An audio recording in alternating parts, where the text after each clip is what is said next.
place. They promoted it for God knows how long. But I think once they sort of read the legality of the legal stuff, there's no way they were going to get around that. I think what they're probably more concerned about is the fact that New Japan are there as well, and they know they've got some pretty heavy talent coming in for it. But like I say, those fans, they're all wrestling fans. I guarantee you they're all going to WrestleMania. So, it is what it is. You can't have every bit of market if you're WWE. You can't just expect people to just only go to NXT. There has to be other places as well. So, it is what it is. And as far as AEW, I mean, I have no idea. But, I mean, it wouldn't surprise me if we did see something along those lines. I don't know what. But the way AEW have been, especially Jericho, I'm kind of thinking maybe they may show up and do something. I'm not sure. At this point, or would they just play it? Whereas we don't need WWE, so we'll leave it. I'm not sure, but it certainly wouldn't surprise me either way. What about you, Matt? Yeah, I wouldn't be too surprised. It's their kind of style, isn't it? To do a little bit of shocking, get the people's interest. I mean, it's what they need, isn't it? They need people talking about them, and when they're starting up, you need this kind of buzz. You need interest. So, what better time to do something radical? Yeah, I wonder what the WWE policy is at the moment about letting people in with the T-shirts, and when you've got 80,000 people coming into the arena, it's going to be a pretty hard job, I reckon, for the staff there to sort that one out. But we'll see how many. I'm sure there's going to be a few times where that gets on camera, and then someone at Gorilla will be like, "Get that guy out." Make him change his top. Anyway, thank you for your question there. Okay, next question now, Mark. Great podcast, guys. Just wanted to tell you, get this off my chest, sorry. It really bugs me a lot. Why does WWE not keep a closer eye on future events announcements that spoil the current program, i.e. that Roman Reigns has already been announced to challenge for the Universal title in Saudi Arabia? And a poster that went up on Monday of this week before SmackDown showing Kofi challenging Bryan. It takes any realism that WWE and Vince never wanted to see Kofi in the main event. What's the point? I don't know. This advertising business, Matt, I mean, they never got to grips with it. I remember a couple of years ago, I think it was the SummerSlam we went to, Amazon had put up a DVD cover, and it already told us the freaking main event long before. This was like back at WrestleMania of that main event. So somebody's got to get hold of it, because it's not like it's a third party. This is WWE themselves. I'm totally with you, Mark. I think it's ridiculous that stuff like that comes out.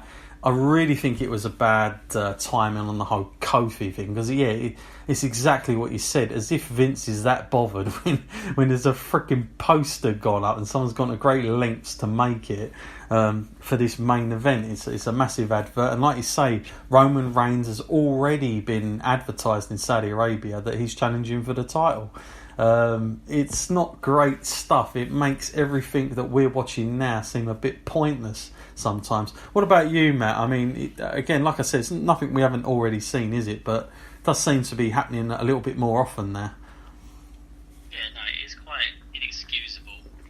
I feel like if it was any other TV show, say, there's some quite big names for TV shows, and if they told us about a character that died before they actually died, yeah, exactly. Be quite upsetting, quite angry, and I don't really distinguish too much of a difference here. If you're getting spoilers, it takes the enjoyment and the fun out of watching the product. So there is no excuse for it, really, and they should do a better job of it. And it is baffling why they don't. I mean, they've got to sell tickets to an arena, and they've got to generate interest about who's going to be there and what may possibly happen. But there's other ways to do it, and maybe advertise something less important than who's going to walk in with a title. Yeah, no, I totally agree. Yeah, I'm with you there, 100%. Anyway, thank you for your question there, Mark. Next question there, Kirk here. What was the point of Owens coming back? It now seems he's not doing jack on WrestleMania card, question mark. Well, yeah, I don't know. It's just, it's literally, he came back, he went for the title. I don't really, we're now sort of led to believe he's a baby face, but everybody's kind of thinking, is he going to just turn as he normally does? I think there was a lot of that from people, whether you could trust him, because those promos, those videos that were coming out before he came back were a little bit suspect. I don't know. I just, it's just like, man, they brought him back, Matt. He went for the title, but like, was it worth it? Because looking at where we're at now, I mean, it just seems like they've got absolutely nothing for this guy to offer, and you wonder now, really, would it have just been better to wait until after WrestleMania? I don't know, but any thoughts to that, Matt? Yeah, it was just terrible timing. I don't understand what the thoughts were behind that, and then like you say, changing him into a face, it's probably not his best work doing that anyway, and still question marks up in the air. Where's Sami Zayn? What's going to happen when he comes back? To me, it would have just made sense to bring them back together as a tag team, and at least then you would have had another decent tag team, because we all know the tag team divisions can get quite stale sometimes. Yeah, no, I'm with you. It's a shame, because literally all the steam that he could have had on a return has now pretty much gone. I mean, we're now, can't be that considered as a main player at the minute. So yeah, it's a terrible way that they've used him. But again, I just feel like too many pay-per-views. They've just pretty much added him there, and that's it. He's gone again. So. Okay, next question, Mel. I'm not really into all this year's WrestleMania matches. However, I am still throwing my first ever WrestleMania party in Wolverhampton this year. You guys are invited. As long-time fans from the UK like me, do you have a WrestleMania guide viewing list that every fan should make sure they have, like a kit? Yeah, well, if I was going to suggest a kit, I'd probably say plenty of caffeine is in order to stay up from our end, I tell you, in the UK. And you probably need some sort of party bag type thing to get you going, a little kit set. I mean, I'd recommend some kind of energy drink, some sort of caffeine goes there. You're going to need a pit stop, that's for sure. Some decent food. Make sure you get your pizzas in, that type of stuff. That'll keep you going. And I guess if you're out and about, you can always take a drink. I mean, my thing, I to be honest with you, when I watch WrestleMania, I'm trying to think of what I get, what I do.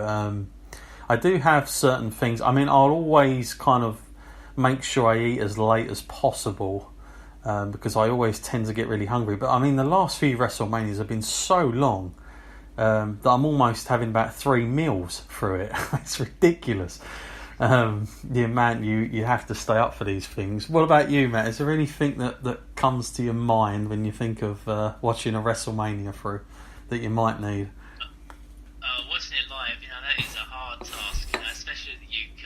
Mm-hmm. There's not really much you can do. Like you say, all you can do is get your caffeine in, which isn't going to go down too well if you're having the beers as well, because that's a bit of a dodgy mix there. Yeah, it might keep you up for other reasons if you're not careful. So, definitely be careful and choose your snacks wisely.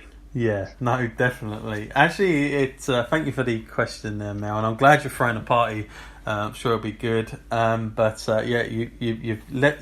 I can now segue to something here. It's a good segue. I just want to tell everybody. Now, this would be good. Now, what you do need when you're watching WrestleMania these days, okay, because it's so freaking long. Okay, for the guys out there, you're going to need a decent razor. Okay, you're going to need a good razor. Because by the end of it, you're going to have a freaking beard. You're going to look like me because it's so long. But guys, I'm really pleased to announce we have our official sponsor, and Harry's Razors. Harry Kane, the footballer. You might have heard of him, you might not have heard of him. He plays for my team that I support. I have spoke about them many a times on this podcast, Tottenham Hotspurs, but now he has his own brand of razors, and we're really pleased to have them. Myself and Matt are being sent our first batch of these stuff to try. I want to recommend to everybody out there at the minute that's you might be buying expensive razor blades and you might have to keep going to the shops every month or whatever it is you do. And they're expensive these days. I mean, believe me, I have a full beard, but I still shave to make and sort of groom myself every now and then. But it can weigh up expensive with the certain brands out there, especially in the UK. So now you have another chance here. This is a delivery service, and you guys can go on to harrys.com. And if you sign up today, you're going to get a custom free trial.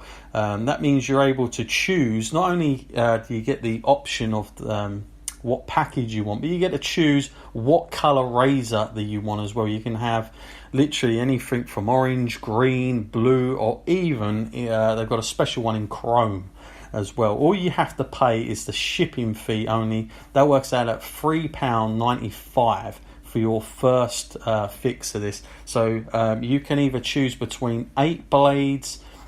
You can have another package where you'll get 8 blades plus a shave gel, or you can go for the all-in family plan at £36, which is 16 blades and 2 shaving gels. But this is custom to what you need. You may be somebody that doesn't need to shave every week. You might only need it, every now and then. So you'd go for the low end. I mean, it is totally customizable to you. And like I say, you can choose these things how you want them.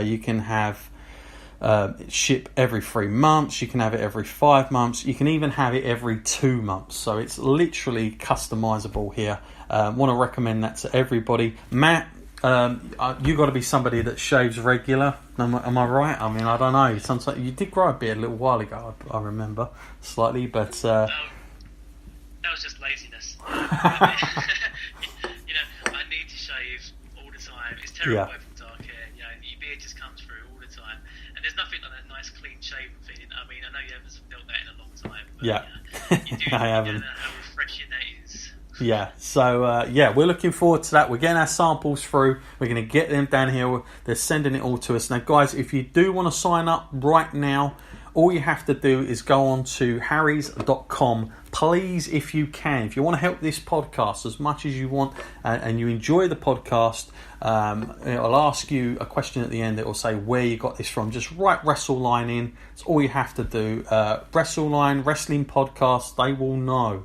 And that will help us immensely on the podcast. But myself and Matt, we're looking forward to getting the first set. And we're going to custom that ourselves. Matt, what colour will you go for? That's the question I'm going to ask you now.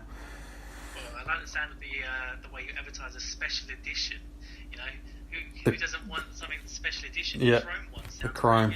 Yeah, actually, I'm exactly the same. We're too alike, me and you. That's the problem. We're not going to get anything out of this custom stuff, are we? But I'm with you on that one. So really looking forward to that, guys, and we'll let you know more about that when we get our first samples through. So anyway, moving on, Matt, I want to now talk about something else here. This is the G1, of course, Supercard, Ring of Honor, who are obviously, as we spoke about earlier, are going to be, Matt, at Madison Square Garden.